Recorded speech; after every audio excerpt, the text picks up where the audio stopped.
आइए फटाफट अंदाज में दुनिया भर की 10 बड़ी खबरों पर नजर डाल लेते हैं।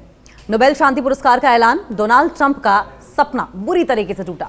वेनेजुएला की महिला ने बाजी मारी है। कौन है वेनेजुएला की महिला? अमेरिकी राष्ट्रपति डोनाल्ड ट्रंप का सपना टूट चुका है। वे लंबे समय से नोबेल प्राइज को लेकर अपनी दावेदारी कर रहे थे। हालांकि उनका ये जो सपना है अब बुरी तरीके से चकनाचूर हो चुका है। उनकी जगह मारिया को शांति पुरस्कार दिया गया है, जिन्हें उनके शांति स्थापना और वैश्विक संघर्षों को कम करने के योगदान के लिए यह सम्मान दिया गया। उनकी शांति स्थापना और वैश्विक संघर्षों को कम करने में उनका योगदान रहा है, जिसको लेकर उनको ये पुरस्कार दिया गया। अमेरिकी राष्ट्रपति ट्रंप बीते कई महीनों से नोबेल की दावेदारी कर रहे थे, लेकिन नोबेल कमेटी ने उन्हें इस पुरस्कार के लिए चुना ही नहीं।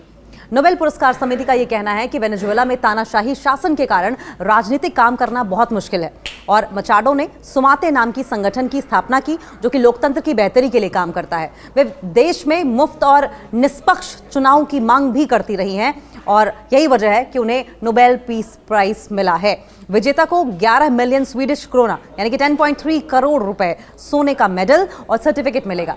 पुरस्कार 10 दिसंबर को ओस्लो में दिए जाने वाले हैं। खबर नंबर 2, गाजा पीस प्लान के समर्थन पर पाकिस्तान में हिंसा भड़की, 2 लोगों की मौत। अमेरिकी दूतावास तक मार्च करने की कोशिश कर रहे थे प्रदर्शनकारी। गाजा में ट्रंप के पीस प्लान का समर्थन करने को लेकर पाकिस्तान में तनाव बढ़ गया है। कट्टरपंथी इस्लामी पार्टी तहरीक लब्बैक पाकिस्तान यानी कि टीएलपी ने इसे लेकर शुक्रवार को प्रदर्शन किया। जमकर प्रदर्शन हुआ। इन्होंने अमेरिकी दूतावास की तरफ मार्च करने की कोशिश की, लेकिन जिसे लेकर उनकी पुलिस के साथ झड़प हो गई और इस झड़प में 2 प्रदर्शनकारियों की मौत हो गई और कई लोग घायल बताए जा रहे हैं। टीएलपी आज इस्लामाबाद में मार्च निकाल रही है। इसे रोकने के लिए सरकार ने राजधानी की ओर जाने वाली प्रमुख सड़कें ब्लॉक कर दी हैं और इस्लामाबाद और रावलपिंडी में मोबाइल इंटरनेट सेवा बंद कर दी है। खबर नंबर 3, इटली में बुर्के पर बैन लगाने की तैयारी हो रही है। वर्जिनिटी टेस्ट भी नहीं होंगे। मेलोनी सरकार की ओर से बड़ा फैसला लिया गया है। इटली में उग्रवाद और इस्लामिक अलगाववाद को खत्म करने के लिए जॉर्जिया मेलोनी की सरकार ने बुर्के पर बैन लगाने का फैसला किया है। इससे कानून तोड़ने वालों के खिलाफ 3 लाख रुपए तक का जुर्माना लगाने का प्रावधान भी किया गया। इटली में 3% मुसलमान रहते हैं और आपको यह भी बताएं कि इटली की प्रेसिडेंट जॉर्जिया मेलोनी की सरकार ने बुर्के पर बैन लगाने का फैसला किया। इसको लेकर ब्रदर्स ऑफ इटली पार्टी ने संसद में एक विधेयक पेश किया है। विधेयक के पास होने के बाद इटली में वर्जिनिटी टेस्ट पर भी प्रतिबंध लग जाएगा। इस्लामिक अलगाववाद को खत्म करने के लिए मेलोनी की सरकार ने यह फैसला किया है। द सन की एक रिपोर्ट के मुताबिक बिल के लागू होते ही बुर्का पहनने पर बैन लग जाएगा और अगर इसके बाद भी स्कूलों और दुकानों से लेकर कार्यालयों यानी कि ऑफिसेज और यूनिवर्सिटी तक पब्लिक स्थानों पर, पब्लिक प्लेसेस पर बुर्का या नकाब कोई पहनता है तो उस पर 3 लाख का जुर्माना लगा दिया जाएगा। खबर नंबर 4, भारत से रिश्ते गहरे करने में जुटा है अमेरिका। ट्रंप के खास राजनयिक जो वहां के एम्बेसडर्स हैं वो दिल्ली आ रहे हैं। राष्ट्रपति डोनाल्ड ट्रंप और प्रधानमंत्री मोदी की बातचीत के बाद ट्रंप प्रशासन अब भारत अमेरिका के संबंधों को नई ऊंचाइयों पर ले जाने के लिए कई तरह के कदम उठा रहा है। अमेरिका ने भारत में अपने नए राजदूत सर्जियो गोर को अपॉइंट किया है, जो जल्द ही भारत दौरे पर आने वाले हैं। उनका टारगेट द्विपक्षीय संबंधों यानी बायलैटरल रिलेशंस और इंडो पैसिफिक रीजन में स्ट्रेटेजिक जो रिलेशंस हैं, रणनीतिक साझेदारी है, उनको और ज्यादा स्ट्रेंथन करना होगा और ज्यादा मजबूत करना होगा। भारत के साथ रिश्ते सुधारने के लिए ट्रंप प्रशासन का एक और कदम सामने आया है। अमेरिका के राष्ट्रपति डोनाल्ड ट्रंप और पीएम मोदी के बीच गुरुवार को फोन पर बातचीत हुई थी और इस मौके पर पीएम मोदी ने ट्रंप को गाजा डील कराने के लिए बधाई दी। पीएम मोदी से कल हुई बातचीत के बाद ट्रंप प्रशासन ने इस बात को लेकर घोषणा की और ऐलान किया कि भारत में अमेरिकी राजदूत और विदेश उपमंत्री 6 दिन के भारत दौरे पर आ रहे हैं। अमेरिका के राजदूत पिछले 10 महीने से भारत में नहीं है। ट्रंप ने अपने करीबी सर्गियो गोर को भारत में राजदूत नियुक्त किया है। राजदूत के रूप में कामकाज संभालने के लिए अभी कुछ और फॉर्मेलिटीज हैं जो कि पूरी होनी बाकी हैं। खबर नंबर 5, अफगानिस्तान के काबुल में पाकिस्तान के एयर स्ट्राइक, टीटीपी चीफ को मारने का दावा। तालिबान सरकार बोली कोई नुकसान नहीं हुआ है, सब कुछ कंट्रोल में है। पाकिस्तान ने गुरुवार की रात अफगानिस्तान की राजधानी काबुल में तहरीक तालिबान पाकिस्तान यानी कि टीटीपी के कई ठिकानों पर एयर स्ट्राइक की। पाकिस्तानी मीडिया की अगर माने तो एयरफोर्स ने टीटीपी चीफ मुफ्ती नूर वली महसूद को मारने का दावा किया है। पाकिस्तानी मीडिया रिपोर्ट्स के मुताबिक महसूद पूर्वी काबुल में एक जो ठिकाना बना है वहां पर मौजूद था।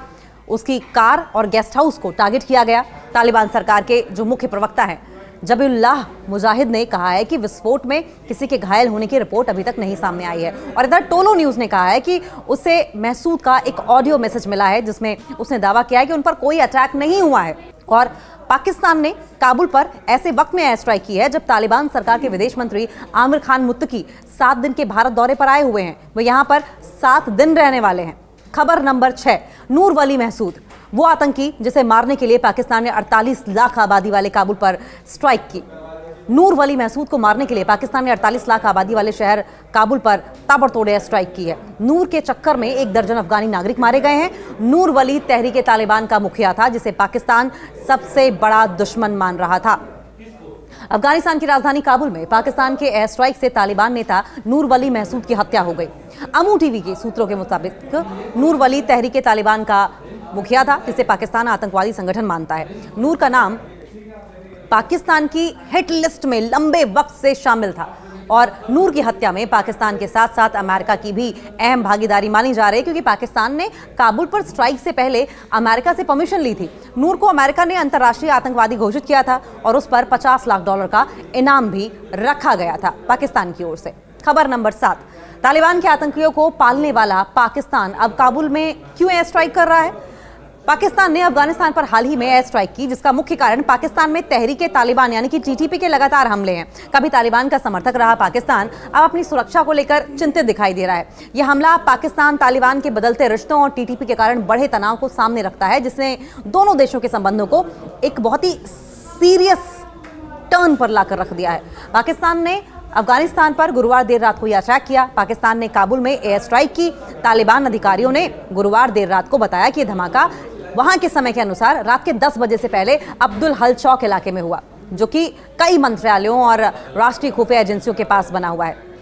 तालिबान के स्पोक्सपर्सन ने कहा है कि इस अटैक में किसी तरह का कोई नुकसान नहीं हुआ है। इस अटैक से पहले पाकिस्तान के रक्षा मंत्री ख्वाजा आसिफ ने अफगानिस्तान को सख्त चेतावनी दी थी। उन्होंने कहा था कि अब बहुत हो चुका और ऐलान किया था कि इस्लामाबाद अब देश के अंदर चल रहे कथित आतंकी ठिकानों को और बर्दाश्त नहीं करेगा। और ये चेतावनी उस समय आई जब अर्ज कज़ई जिले में प्रतिबंधित तहरीक तालिबान टीटीपी के साथ झड़प में एक लेफ्टिनेंट कर्नल और एक मेजर के साथ साथ 11 पाकिस्तानी सुरक्षा कर्मियों की मौत हो गई थी। खबर नंबर 8, तालिबान को लेकर नई दिल्ली में बड़ा फैसला। काबुल में दूतावास खोलेगा भारत। काबुल में भारत एम्बेसी खोलने वाला है। आमिर खान मुत्ताकी अफगानिस्तान के पहले विदेश मंत्री हैं जो तालिबान शासन में नई दिल्ली आए हैं। मुत्ताकी से मुलाकात में एस जयशंकर ने काबुल में दूतावास खोलने की बात कही है। तालिबान शासन को लेकर भारत का ये बड़ा फैसला है। भारत ने अफगानिस्तान की राजधानी काबुल में एम्बेसी शुरू करने का अब ऑफिशियल अनाउंसमेंट भी कर दिया है। नई दिल्ली के हैदराबाद हाउस में अफगानिस्तान के विदेश मंत्री आमिर खान मुत्ताकी के साथ बैठक में विदेश मंत्री एस जयशंकर ने इसी घोषणा की। एस जयशंकर ने इस दौरान अफगानिस्तान की संप्रभुता का समर्थन भी किया है। अफगानिस्तान की सॉवरेनिटी का भी समर्थन किया है। 2021 के बाद ये पहली बार है जब भारत ने अफगानिस्तान के सॉवरेनिटी का पूरी तरीके से सपोर्ट किया हो। मुत्ताकी के साथ बैठक में विदेश मंत्री एस जयशंकर ने कहा कि भारत ने हमेशा अफगानिस्तान का साथ दिया है। अफगान हमारे लिए काफी अहम है। अफगान ने हाल ही में आतंक के खिलाफ लड़ाई में हमारा साथ दिया। पहलगाम हमले की निंदा भी की थी। खबर नंबर 9, रशिया ने कीव पर एक बार फिर से अटैक कर दिया है। एनर्जी साइट को निशाना बनाया है। इसमें 9 लोग घायल बताए जा रहे हैं। रूस ने यूक्रेन की राजधानी कीव पर बड़ा अटैक किया, जिसमें ऊर्जा साइट्स को निशाना बनाया गया और इस अटैक में 9 लोग घायल हुए। यह हमला सर्दियों से पहले यूक्रेन की ऊर्जा संरचना यानी कि एनर्जी इंफ्रास्ट्रक्चर को कमजोर करने की रशिया की स्ट्रेटेजी का एक बड़ा हिस्सा है। ज़ेलेंस्की ने कहा कि मॉस्को अराजकता फैलाना चाहता है, शांति भंग करना चाहता है और सिर्फ उपद्रव चाहता है। रशिया और यूक्रेन के बीच लंबे समय से टेंशन चल रही हैं और इस बीच फ्राइडे की सुबह सुबह रशिया के एक बड़े हमले ने यूक्रेन की राजधानी कीव में हड़कंप मचा कर रख दिया। इस हमले के दौरान एक इमारत में आग लग गई और कई एनर्जी साइट्स को भी निशाना बनाया गया, जिससे कि राजधानी के कुछ हिस्सों में बिजली गुल हो गई और यही रशिया का टारगेट भी था। कीव के मेयर विताली क्लिक्चो ने बताया कि इस हमले में 9 लोग घायल हुए हैं, जिनमें से 5 को तुरंत अस्पताल ले जाया गया। उन्होंने कहा कि नीप्रो नदी के पूर्वी किनारे के कुछ जिलों में बिजली भी कट हो गई है। खबर नंबर 10, ऑपरेशन सिंदूर का खौफ, अंडरग्राउंड एयरबेस बनाने को मजबूर हुआ पाक एयरफोर्स।